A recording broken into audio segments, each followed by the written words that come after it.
Querido, abra a tua Bíblia, por favor, lá no Salmo 121. Vamos ler o Salmo 121, que é um salmo que fala do socorro de Deus. O Salmo 21 fala assim: eleva os olhos para os montes, de onde me virá o socorro? O meu socorro vem do Senhor, que fez os céus e a terra. Ele não permitirá que os teus pés vacilem, não dormitará aquele que te guarda, é certo que não dormita, nem dorme o guarda de Israel. O Senhor é quem te guarda. O Senhor é a tua sombra à tua direita. De dia não te molestará o sol, nem de noite a lua. O Senhor te guardará de todo o mal, guardará a tua alma. O Senhor guardará a tua saída e a tua entrada, desde agora e para sempre. Que salmo maravilhoso, que palavra boa, que palavra de conforto, de consolo, que o salmista nos dá aqui, no momento de crise, no momento em que ele está precisando de socorro. É óbvio que o texto mostra aqui para nós, né, com todas essas palavras, eleva os meus olhos para os montes, de onde me virá o socorro? Quer dizer, eu preciso de socorro. Isso revela um momento de dificuldade que o salmista está atravessando. Mas apesar disso, apesar de ele estar passando por uma crise, passando por um momento de dificuldade, passando por um momento em que ele está clamando por socorro a Deus, você vê que ele manifesta confiança, ele manifesta uma fé de que há socorro em Deus, apesar de tudo que ele está passando. Diz o texto: meu socorro vem do Senhor, né? Ele faz uma afirmação, ele sabe, o meu socorro vem. Eu estou precisando, eu estou em crise, mas o meu socorro vem do Senhor, né? Ele não permitirá que os meus pés vacilem. É certo que Ele não dorme, é certo que Deus não se distrai, é certo que Deus está atento à minha aflição e à minha oração. Você vê uma postura de saúde emocional do salmista no meio da dificuldade que ele está vivendo. Apesar da crise, apesar da luta que ele está passando, ele mostra uma certeza. Eu tenho pregado e Deus tem falado muito forte isso conosco, com a igreja, que nós precisamos começar a alimentar as nossas certezas e não as nossas dúvidas.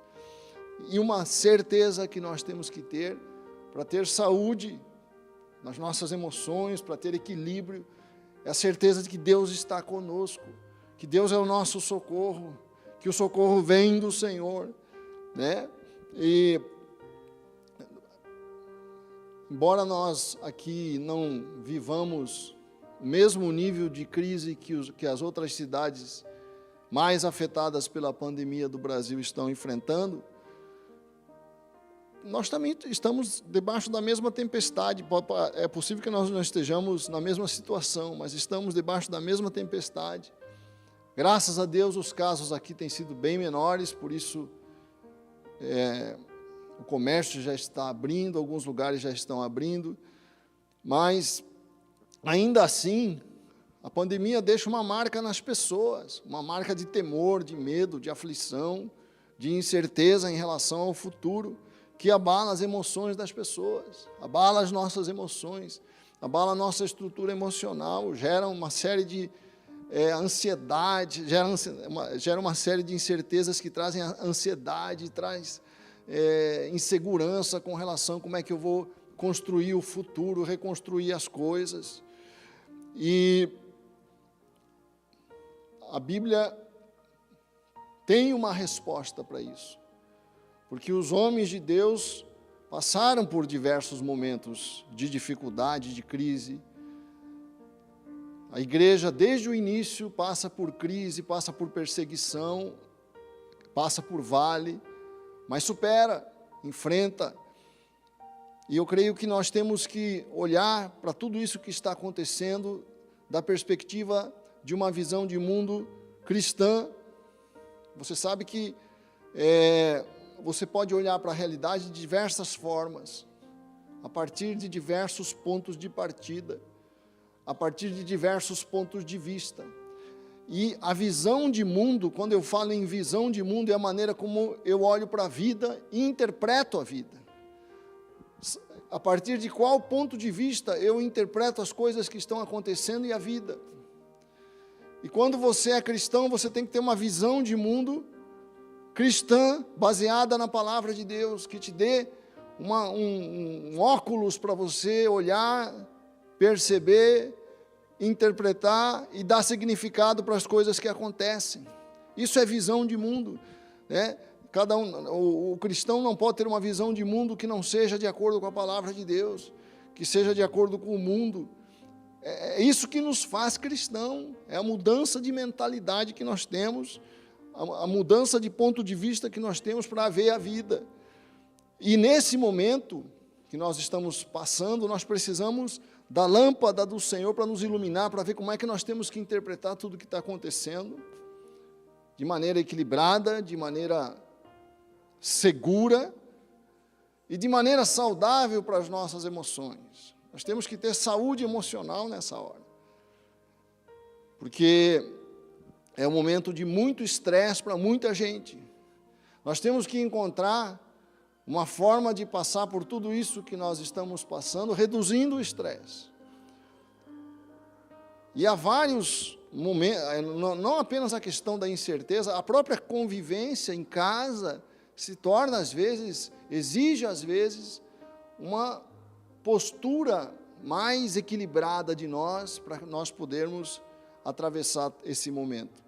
Então, eu queria falar sobre alguns princípios, este domingo e no domingo que vem, porque são muitos, mas eu queria listar alguns princípios que eu acredito que são importantes para nós termos uma boa posição, uma boa postura, equilíbrio, balanço, né? Nós estarmos equilibrados nesse momento que nós estamos passando. A primeira coisa que eu acho importante que nós observemos na nossa vivência diária, dentro de casa, você que está sem poder sair de casa, passa a maior parte do tempo em casa, não seja exigente demais consigo mesmo e com os outros. Não seja rígido demais, não seja exigente demais nesse momento. Este é um momento excepcional que exige de nós uma postura diferente com a gente e com os outros. Não exija demais de você, não cobre demais de você, não cobre demais da tua casa, da tua família, da tua esposa, dos teus filhos. Relaxa um pouco, seja gracioso. Nós estamos numa época que nós precisamos de graça nos nossos relacionamentos, senão nós vamos estragar as coisas. Trate a si mesmo com graça e trate as pessoas próximas, a tua família, teus filhos, com graça, graciosamente, porque é assim que Deus nos trata. Deus não está cobrando de você nesse momento. Deus está olhando para nós com graça. Vamos fazer a mesma coisa com as pessoas. Quando eu erro, Deus não me dá uma bronca, mas as pessoas erram conosco dentro de casa, a gente já dá uma bronca. Há uma tensão, há uma irritação, e nós temos que baixar esse volume para ter paz. É um momento importante para ter paz dentro de casa. Vamos ser como o nosso Deus é conosco. A Bíblia fala lá no Salmo 103, um texto que você tem que guardar na tua alma, porque revela a bondade, a benignidade e o caráter do nosso Deus. Salmo 103 diz, lá no verso 8, o Senhor é misericordioso e compassivo, longânimo, ou seja, de longo ânimo, conosco, tem uma tremenda paciência conosco, longânimo e assaz benigno, não repreende perpetuamente. Se Deus precisa me repreender, Ele vai me repreender na medida que eu preciso, com equilíbrio, com amor, com graça, nem conserva para sempre a sua ira, não nos trata segundo os nossos pecados, nem nos retribui consoante as nossas iniquidades. Quer dizer, Deus não me trata segundo as minhas falhas. Não é maravilhoso isso? o Deus que está sobre mim, o Deus que me conhece, o Deus que vê os meus acertos e os meus erros, não me trata de acordo com os meus erros. Mas muito melhor, diz aqui o verso 11, pois quanto o céu se alteia acima da terra, assim é grande a sua misericórdia para com os que o temem. Quer dizer, um Deus que nos olha com graça, nos convida a que olhemos para nós mesmos com graça. Não seja rígido demais com você. Eu devia ter feito isso, eu devia ter feito aquilo. Como é que você ia adivinhar que as coisas iam acontecer? Não tenha excesso de rigor, porque a rigidez leva a gente a quebrar. As pessoas rígidas demais são irritadas demais, estressadas demais. E quebram emocionalmente com mais facilidade. Quanto mais rígido a pessoa, mais irada, mais tendente à depressão. Então eu preciso aprender a olhar para mim com uma certa graça. Afinal, eu estou tentando acertar. Eu tenho os meus problemas, eu cometi os meus erros. Mas espera aí, eu mereço um pouco de graça. De mim mesmo para comigo mesmo. E na medida em que eu consigo fazer essa administração da minha vida, não que eu vou passar a mão em todos os meus erros, mas olhar com uma certa graça para a minha vida, eu vou fazer a mesma coisa com as pessoas que estão perto de mim. Não vou mais ter aquela rigidez, aquele ódio que eu tenho quando uma pessoa erra comigo e eu jogo em cima dela, que traz, azeda todo o ambiente de casa, traz aquele peso, Não seja um tipo de pessoa que trata as pessoas que erram com um porrete na mão. Sabe aquela pessoa que sempre quando você erra, ela tem um porrete na mão? Tira o porrete da mão em relação às pessoas, em relação a você mesmo. Seja como Deus. Vamos ser imitadores de Deus, diz a Bíblia. Deus é gracioso, Deus tem paciência, Deus quer que eu acerte. A Bíblia fala que Deus quer que eu alcance a perfeição nas coisas, porque isso vai me trazer vida, felicidade, alegria. Quanto mais eu acertar, melhor eu me sinto. Mas Ele espera, Ele é longânimo. Ele não usa o bastão da mão, o porrete, porque eu estou errando. Nós temos estudado sobre o Espírito Santo nas nossas lives. Eu queria convidar você, inclusive, para participar das nossas lives de segunda a sexta-feira. E tem sido tão bom estudar sobre a pessoa do Espírito Santo. E a Bíblia diz que uma das características do Espírito Santo, um dos nomes, é Paráclito no grego, que significa aquele que está ao lado, aquele que ajuda, aquele que auxilia. O Espírito Santo não está ali para ficar me censurando, para ficar, cada vez que eu erro, está vendo como você, sabia que você ia fazer isso. Não, Ele está ali para me levantar, para me auxiliar. E é isso que nós estamos precisando num momento como esse, num momento de perplexidade, num momento de temor. Trate a sua família com graça. Não descarregue sua raiva sobre sua casa. Não descarregue teus problemas. Nós, quando temos problemas, vamos ficando irritados e jogamos nas pessoas que estão mais próximas. A graça é o óleo na barba de Arão, diz a Bíblia, que traz esse frescor para os relacionamentos, o combustível das relações. A Bíblia fala em Tiago 4, verso 6, que Deus generosamente nos concede graça. Graça é você tratar a pessoa melhor do que ela merece.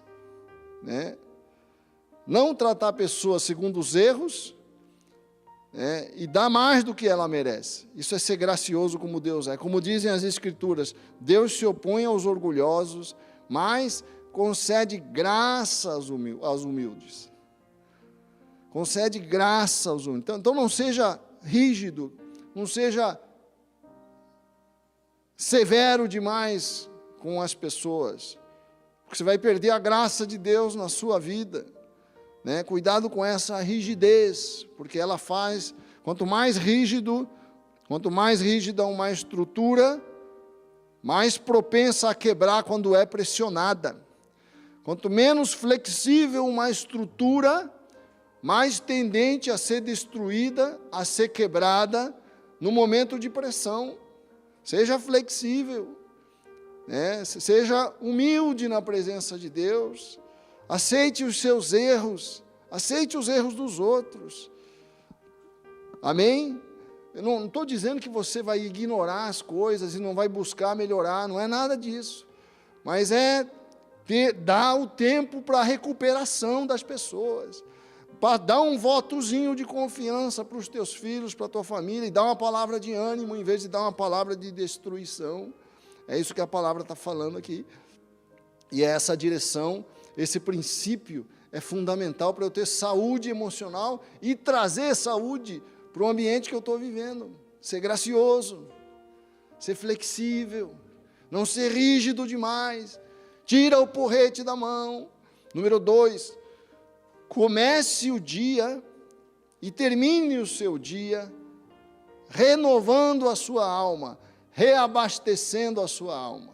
Comece e termine o seu dia renovando, reabastecendo a sua alma. Nós estamos falando hoje sobre como ter saúde emocional no meio de uma crise. Para eu ter saúde emocional, eu preciso reabastecer o meu coração, reabastecer a minha alma, encher meu coração de coisas boas.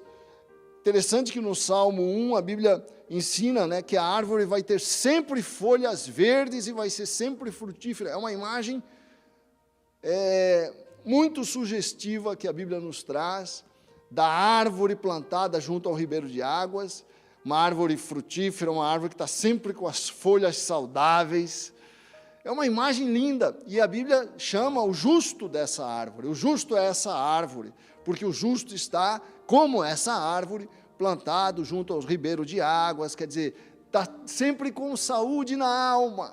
É isso que a palavra de Deus fala, né? Diz assim lá o Salmo 1, a partir do verso 1, bem-aventurado o homem que não anda segundo o conselho dos ímpios, nem se detém no caminho dos pecadores, nem se assenta na roda dos escarnecedores. Antes tem o seu prazer na lei do Senhor, e na sua lei medita de dia e de noite. Preste atenção no de dia e de noite. Na sua lei medita de dia e de noite. Pois será esse que medita na palavra de Deus, de dia e de noite, diz a Bíblia, pois será como a árvore plantada junto a ribeiro de águas, a qual dá o seu fruto no seu tempo, as suas folhas não cairão, e tudo quanto fizer prosperará. Tudo, você vai trazer shalom para a sua casa, você vai trazer shalom para a sua alma, você vai trazer shalom para as pessoas que convivem com você, porque você é uma árvore que dá frutos bons, não frutos podres, mas frutos que trazem alegria, que trazem vida, que trazem bons relacionamentos, E o segredo da renovação da árvore aqui, a imagem bíblica traz um segredo e nos convida a criar um hábito. Preste atenção nisto. Leve a sério o que a palavra fala e ensina. A Bíblia nos convida a criar um hábito que vai reverdecer as nossas folhas, que vai nos ajudar a dar frutos. Um hábito que renova e reabastece a nossa alma. De dia e de noite, diz aqui a palavra, quer dizer, há uma restauração emocional, isto aqui é uma profunda verdade, que exige fé, porque eu só provo, é interessante que nas coisas de Deus, preste atenção no que eu vou falar para você, as coisas de Deus, eu preciso antes crer, para depois provar, eu preciso antes crer, para depois entender. É interessante isso, quando eu não provo aquilo, mas eu aposto naquilo, ainda que eu não entenda, mas porque a Bíblia diz, a palavra está falando que se eu me dedicar à leitura da palavra de Deus, isso vai trazer vida para mim. É difícil, as pessoas não investem o seu tempo, a sua energia, para criar esse hábito na sua vida, porque elas não acreditam no que a Bíblia diz, elas não acreditam que a Bíblia tem, a palavra de Deus tem esse poder sobre as nossas emoções, sobre a nossa estrutura. Elas acham que é uma coisa, é uma leitura, as pessoas pensam que ler a Bíblia é como ler qualquer outro texto. Como elas não entendem bem, porque demora para nós começarmos a compreender a Bíblia. Há um tempo de leitura, de perplexidade, de choque até. Há um pastor chamado Walter McAllister, da Nova Vida do Rio de Janeiro, ele diz uma coisa muito interessante. Ele fala, se você leu a Bíblia inteira e não ficou chocado com Deus em algumas passagens, você não leu a Bíblia, porque às vezes, né, se você não ficou em crise com Deus, ele diz, se você não ficou em crise com Deus quando leu a Bíblia, ou você não entendeu, ou você não leu, porque quando eu leio a Bíblia toda, há passagens chocantes na Bíblia, eu falo, mas por que Deus fez isso, né? Apesar disso, apesar de toda a perplexidade que a leitura da Bíblia traz, apesar de eu não compreender algumas passagens, de alguma forma que eu não consigo alcançar nem entender, aquela prática de leitura traz vida para a minha alma, traz um ânimo que eu não tinha, traz uma perspectiva de vida que eu não tinha, traz uma força que eu não tinha. Eu conversava com uma irmã esses dias, e essa irmã me dizia, eu perguntei para ela, está falando assim sobre os problemas emocionais e tal, ela me falou assim, eu perguntei, e você faz terapia? Aí ela me disse assim, não, eu faço terapia, já fiz terapia, mas eu quero dizer o seguinte, o que mais me ajudou a minha vida emocional, o que mais trouxe cura para a minha vida emocional, foi quando eu comecei a ler a Bíblia diariamente, e me alimentar da Bíblia, me alimentar da palavra de Deus. Nem tudo você vai entender, nem tudo você vai concordar. Deus é diferente de nós. Se Deus fosse igualzinho a gente, não era Deus, era uma invenção nossa. Se Deus só fizesse o que a gente gostasse, não era Deus, era um ídolo que nós criamos. Ele faz coisas que eu não gosto, Ele faz coisas que eu não quero, Ele faz coisas que eu não concordo, mas Ele é Deus. É Ele que está no trono, não sou eu, Ele que reina, Ele que decide.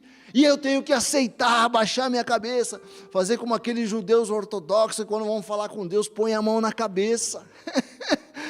Eu gosto desse símbolo, é Ele que está no comando, não sou eu.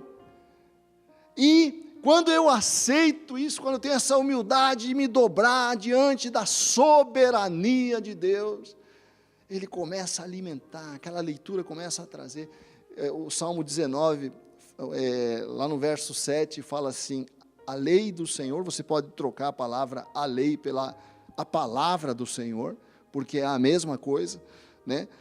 A lei do Senhor é perfeita, diz o Salmo 19, verso 7, e restaura a alma, restaura, é verdade essa, mas eu não vou provar dessa verdade, se eu não praticar este hábito.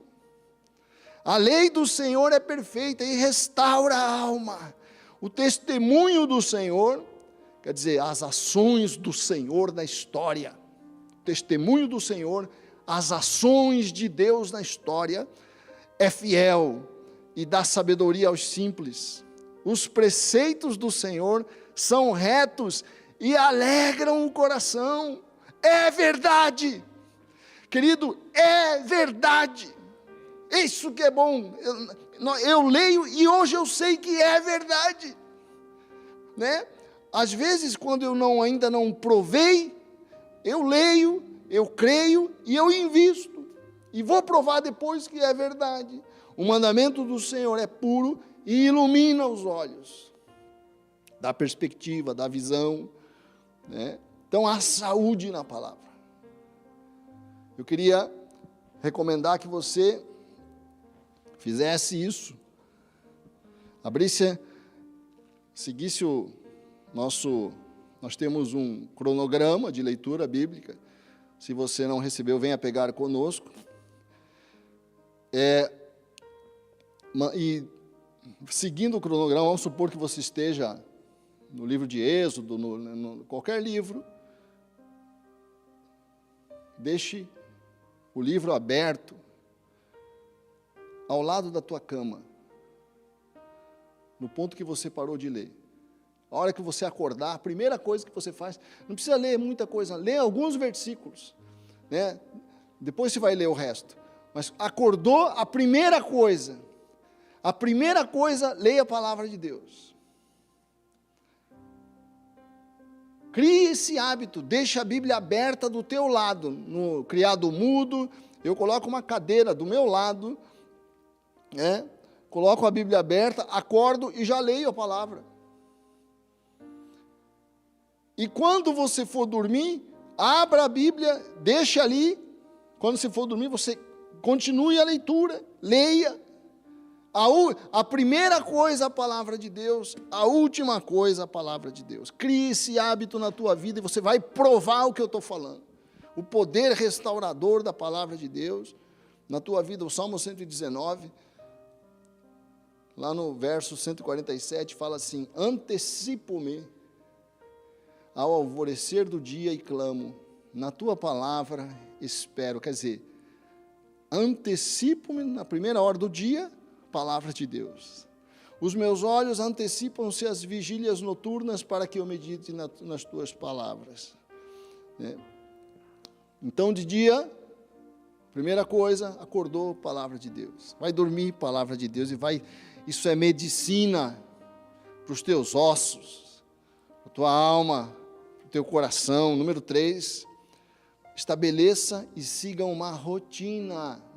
É muito perigoso nesse período de quarentena, que a gente vai ficando em casa, vai ficando mais preguiçoso, vai ficando mais largado, vai ficando mais improdutivo, vai adiando mais as coisas, vai deixando tudo para lá.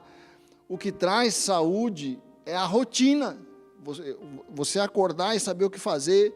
Já temos a primeira coisa a fazer, que é ler a palavra de Deus, mas estabeleça uma rotina que vai trazer saúde para o teu dia. Porque quando as coisas estão previstas, minha semana está prevista, bem determinada, bem arrumada, isso reduz o estresse. A previsibilidade do dia é um redutor de ansiedade para a minha alma e para o meu dia. Organize, crie uma rotina que seja saudável para você. A Bíblia fala em Efésios capítulo 5, a seguinte coisa, a partir do Efésios 5, verso 15, portanto, vede prudentemente como andais. Não posso andar de qualquer forma. Olha só a sabedoria da Bíblia. Vede prudentemente. A prudência aqui significa decisão, sabedoria, né? Como é que eu arrumo o meu dia. Não como nécios. O nécio, ele vive no caos. A vida dele é um caos. O dia dele é um caos. Ele vai fazendo o dia conforme as coisas vão aparecendo na frente dele, né? E sim como sábios, remindo o tempo. Remindo o tempo. Quer dizer, organizando o teu tempo. Tem tempo para relaxar, sabe? Organiza o teu dia. Organiza a hora que você vai almoçar. Organiza as coisas, a hora que você vai fazer as coisas essenciais. Tem um tempo para você não fazer nada, só para ficar. Tem o tempo da ociosidade. Tudo tem tempo, né? Por esta razão não vos torneis insensatos, mas procurai compreender qual a vontade do Senhor. Quer dizer, não posso andar de qualquer forma. Organiza teu tempo, organiza tuas ações, para que isso traga saúde. Isso traz saúde, isso traz equilíbrio, sabe? Traz um senso agradável de ordem para o meu dia. Queria até chamar a Jussara tem investido bastante, né, em criar uma rotina, em acordar no horário, fazer o exercício, fazer as coisas todas, para ela falar como esse aspecto da rotina tem abençoado a vida dela, né? Então, queridos, eu já tenho alguns anos, né, que eu comecei a focar nessa necessidade que eu creio que todo ser humano tem de ter uma vida equilibrada, né? Então, nós temos o espírito, a alma e o corpo, e nós precisamos cuidar bem, né? Lá em Tessalonicenses, a palavra diz que Jesus vai vir nos buscar e quer nos achar espírito, alma e corpo irrepreensíveis. Isso quer dizer que Ele quer achar todo o nosso ser, né, nessas 3 dimensões aí, sem nada que Ele possa chamar atenção. Quer dizer, tudo funcionando perfeitamente, né? E a gente, como cristão, muitas vezes a gente foca no espiritual, e isso é muito importante, mas a gente deixa as outras áreas, né, o emocional e o natural, o físico, né, de lado, mas a palavra nos exorta a cuidarmos do espírito, da alma e do corpo. Então, eu comecei já a ir atrás, já tem uns 2 anos, dessa minha reorganização na questão da saúde, né, da perda de peso, que eu estava com muito peso, e da alimentação que não estava balanceada, né? E foi muito difícil. Procurei ajuda, né, de profissionais, porque quando você decide se reorganizar, isso engloba em você eliminar hábitos antigos, e é muito complicado você mudar hábitos. A mudança de hábitos é muito exaustiva, você precisa de ajuda, né? Então, eu comecei a mudar meus hábitos, né, estabelecer uma rotina de ter o meu treinamento, né, a minha dieta, os horários para me alimentar. E agora, com a vinda dessa crise, né, dessa pandemia, eu pensei o seguinte: eu tenho que ficar ainda mais rígida com relação a isso, porque senão, né, essa onda vai me levar para baixo, né? E eu acredito que todas as coisas cooperam para o bem daqueles que amam a Deus. Então, tudo isso que está acontecendo precisa cooperar para o nosso crescimento. Então, eu comecei a focar mais ainda na organização e na disciplina, né? Porque senão fica todo mundo esperando passar a pandemia para ver o que vai acontecer. Mas eu comecei, então, a estabelecer uma rotina que é a seguinte: 5 horas da manhã eu acordo. Daí eu tenho o meu período de meditação na palavra, que eu faço vendo vídeos, e ali meditando, deixando a palavra entrar lá no fundo da minha alma, do meu espírito. Eu já tenho todos os vídeos, já. Até posso passar para quem quiser, já tenho passado, as pessoas têm me pedido. Eu tenho um período de meditação, eu tenho um período do louvor, onde eu louvo, né, incomodo todo mundo lá em casa, fico cantando de madrugada. De vez em quando eu ouço uns lá me repreendendo. Mais baixo. Tem um período, então eu tenho a meditação, eu tenho o louvor, tá? Eu tenho o período de oração, onde eu tenho a minha lista de pedidos de oração, que aí engloba família, a minha vida, família, igreja. Oro por todos da igreja, oro por todos os que estão em situações mais sérias de enfermidade, né? E depois eu passo para a palavra, leitura da palavra. Eu leio o plano, faço o plano de leitura anual, esse que nós passamos para você, eu leio. Tenho já todo também, já no meu celular ali, toda a rotina. E eu vou das 5 até as 8. E eu não vejo passar o tempo. Não vejo passar. 8 horas, eu tomo meu café. E depois eu tomo banho e coloco a minha roupa de treino e eu faço o meu treino em casa. Né? O meu treino eu faço ligado à minha academia. Muitos já estão voltando, mas eu ainda prefiro ficar em casa. Então, das 9 às 9h50, eu estou treinando todos os dias, religiosamente. Tá? Depois disso é que eu vou partir para minhas tarefas. Tá? De casa, meu trabalho e tudo mais. Né? Eu tenho os horários de almoço, de lanche, de janta, está tudo já programado. Eu tenho a quantidade do que eu vou comer, eu tenho aquilo que eu vou comer. Então, eu sigo a minha rotina, né? E no final do dia, né, eu também tenho o meu horário de treino, que seriam, então, eu faço uma caminhada, eu gosto de jogar basquete, eu gosto de jogar tênis, também jogo tênis. E então, eu tenho atividade física de manhã e de tarde. E daí eu me preparo, porque nós temos as nossas lives, eu tenho a minha célula, então eu tenho minha atividade de noite do ministério, né? Depois eu tenho o meu horário de janta, e eu tenho a minha rotina da noite, onde eu também faço a meditação, né? Antes de dormir, eu desacelero ali com a meditação também, na palavra de Deus, um período de louvor, e aí eu durmo. Ok? Então, isso tem mudado a minha vida, tem me dado muito ânimo e tem me dado um norte. Né? Eu tenho ficado muito animada com tudo isso. Então, você precisa criar uma rotina, não precisa ser essa. Esse é só um exemplo de rotina que foi criada, que para ela tem sido uma bênção. Eu preciso estabelecer e me firmar numa rotina. Esse é o ponto.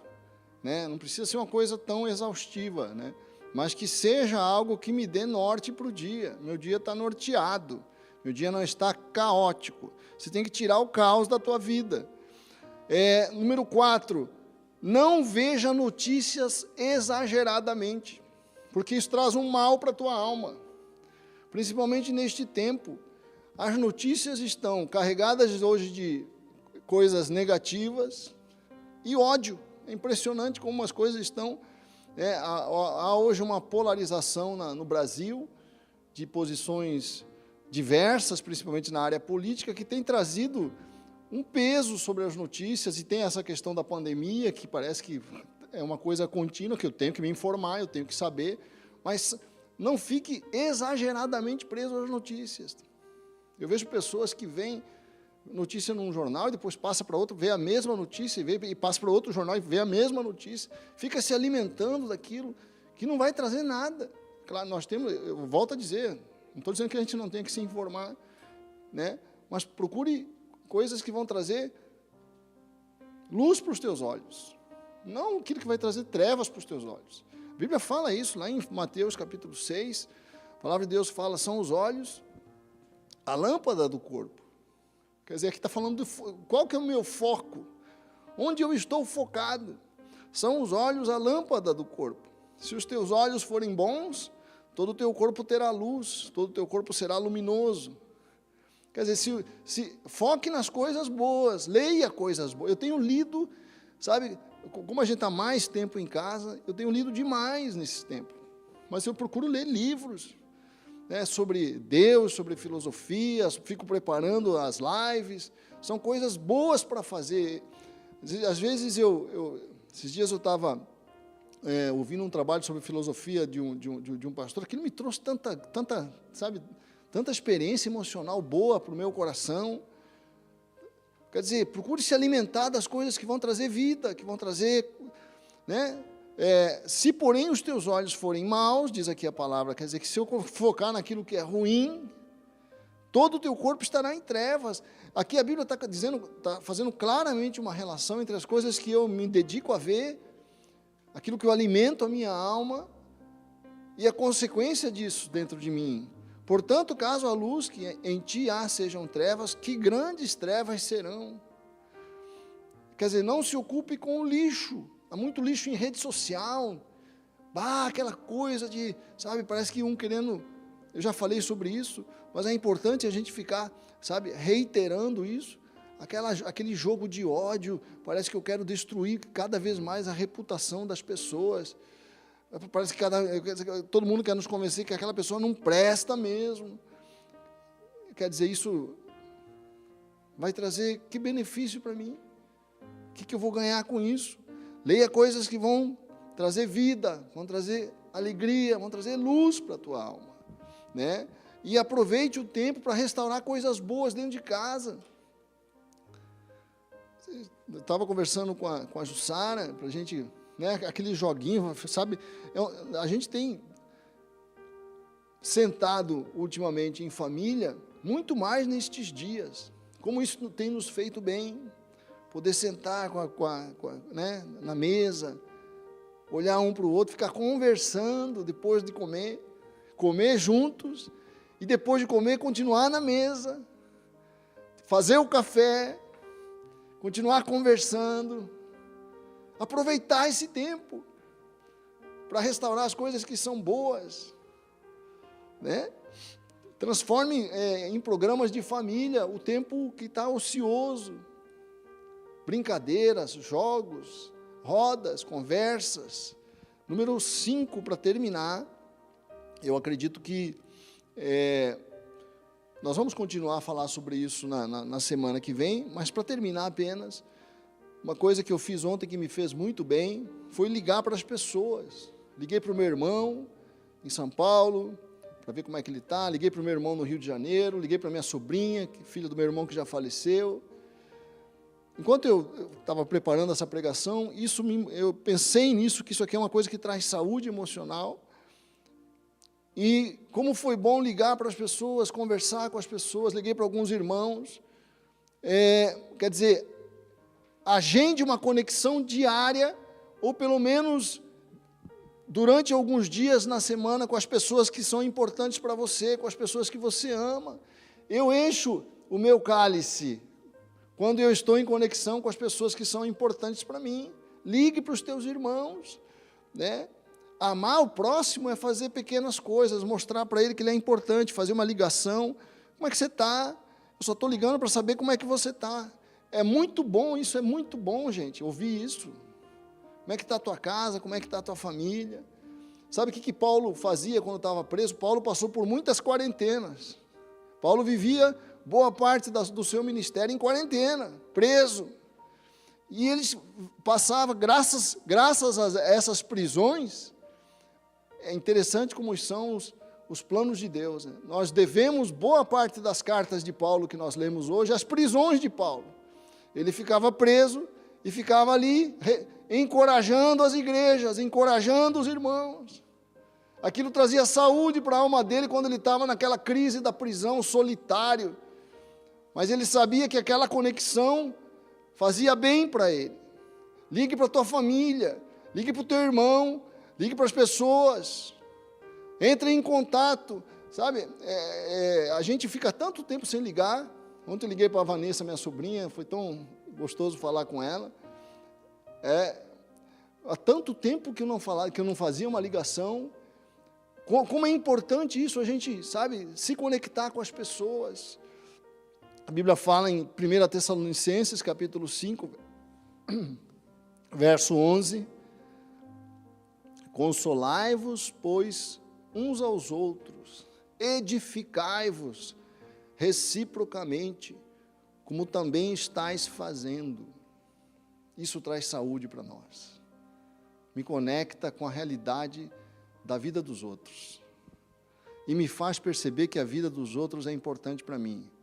E me faz perceber que quando eu dou importância para os outros, eu estou, na verdade, dando importância para a vida e para mim. E a palavra fala sobre isso.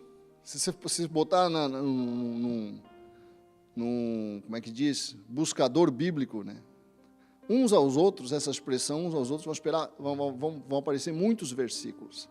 A Bíblia fala muito de uns aos outros. Amai o teu próximo com a ti mesmo, né? Confessai as vossas culpas uns aos outros. Amai uns aos outros. Quer dizer, é da essência da nossa fé, a conexão. Por isso que a gente está sentindo tanta falta uns dos outros. Hoje o Sandro veio aqui, nós podemos matar um pouco a saudade do Sandro. Ele fala, 3 meses, bispo, que a gente não se vê. 3 meses. 3 meses é uma eternidade, né? Eu lembro uma vez eu vi um filme em que o bandido do filme, né, estava escapando da polícia e ficou num lugar escondido, solitariamente, e de vez em quando uma pessoa ia lá e levava para ele os mantimentos que ele precisava para viver. Ele ficou totalmente isolado, porque ninguém podia saber onde ele estava. Ele ficou totalmente isolado e de vez em quando ia lá um mensageiro que levava para ele comida e as coisas que ele precisava para o sustento. Interessante que tem uma passagem, o filme mostra, acho que o sentido do filme, quer dizer, o filme quis mostrar essa realidade.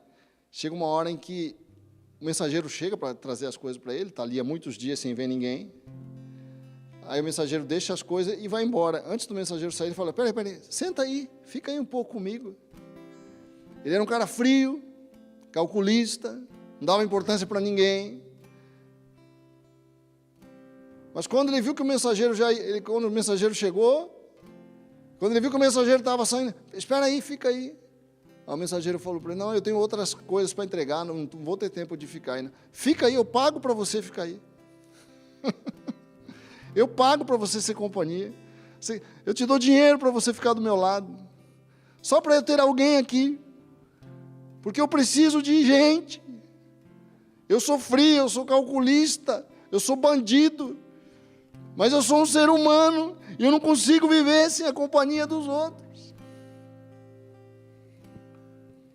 Nós precisamos uns dos outros, mais do que nós pensamos. Nós achamos que não. O pior castigo na prisão é a solitária. Não seja solitário. Seja uma bênção. Ligue para alguém. Ligue hoje para a tua família. Vamos começar uma rede de bênção, de amor. Isso traz saúde para a nossa alma.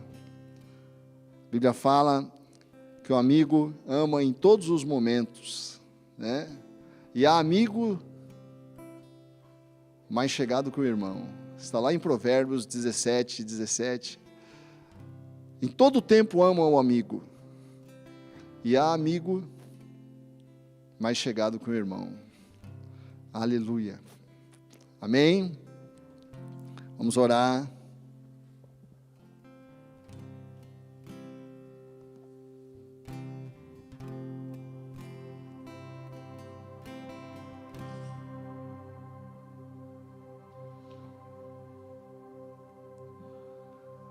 Pai, nós colocamos nossas vidas diante de Ti nesta manhã.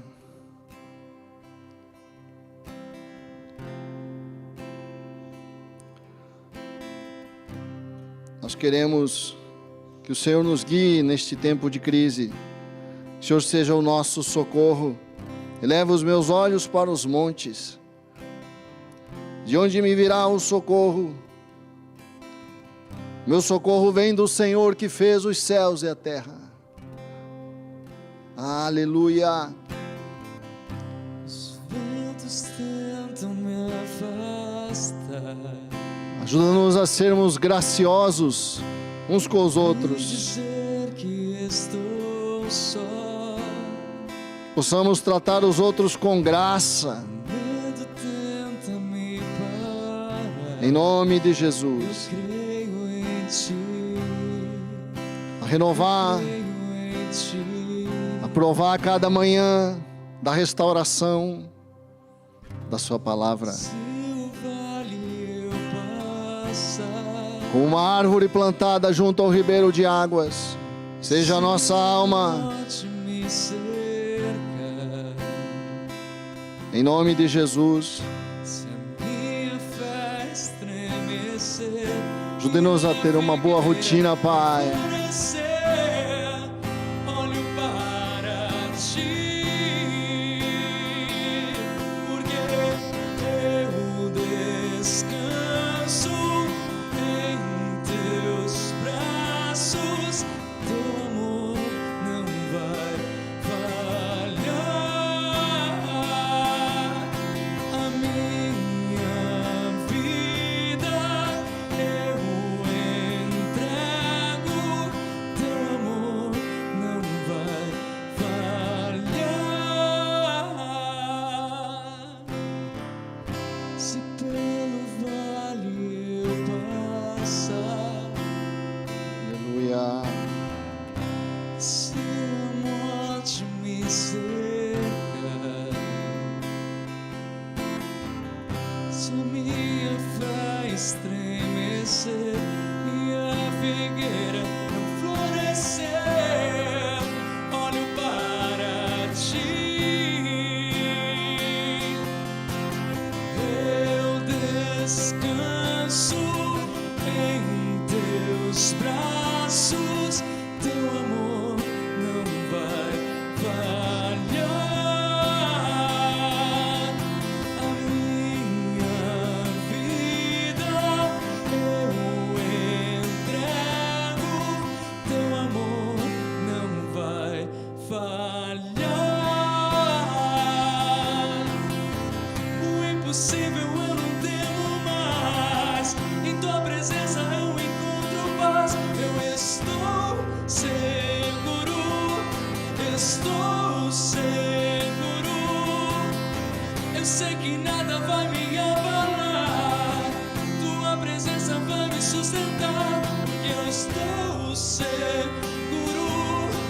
estou seguro.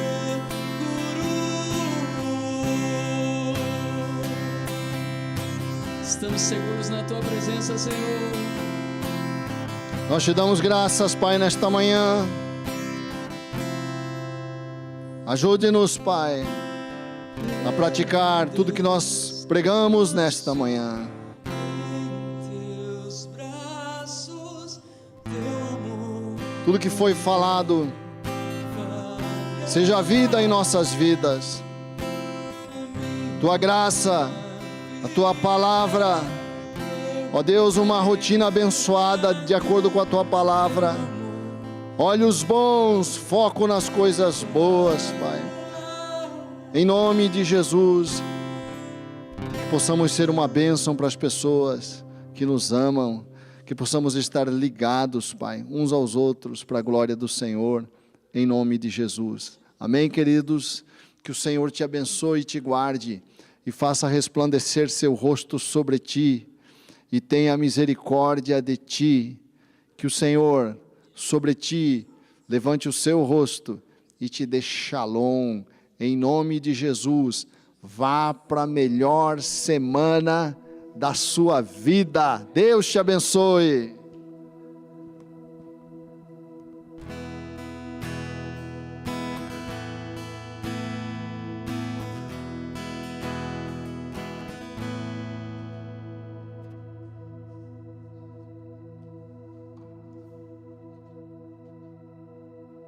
somente em Deus eu tenho paz.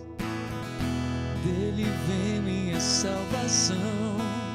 No templo eu sinto o toque das tuas mãos.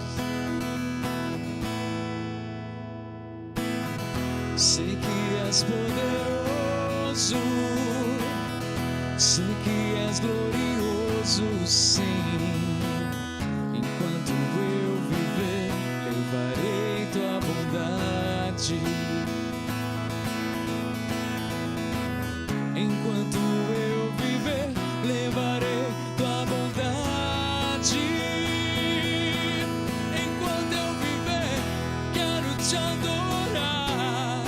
Quando eu viver, eu quero te exaltar. Quando eu viver, eu quero te entregar o melhor que tenho. Somente em Deus eu tenho paz. Dele vem minha salvação. No templo eu sinto o toque das tuas mãos. Sei que és poderoso, sei que és glorioso, sim. Enquanto eu viver, levarei tua bondade. Enquanto eu viver, levarei tua bondade. Enquanto eu viver, quero te adorar. Quando eu viver, eu quero te exaltar. Quando eu viver, eu quero te entregar o melhor que tenho. Enquanto eu viver, eu quero te adorar. Quando eu viver, eu quero te exaltar. Quando eu viver, eu quero te entregar o melhor que tenho. Enquanto eu viver. Glórias e honras sempre a ti, Senhor. Obrigado, Senhor. Obrigado, igreja.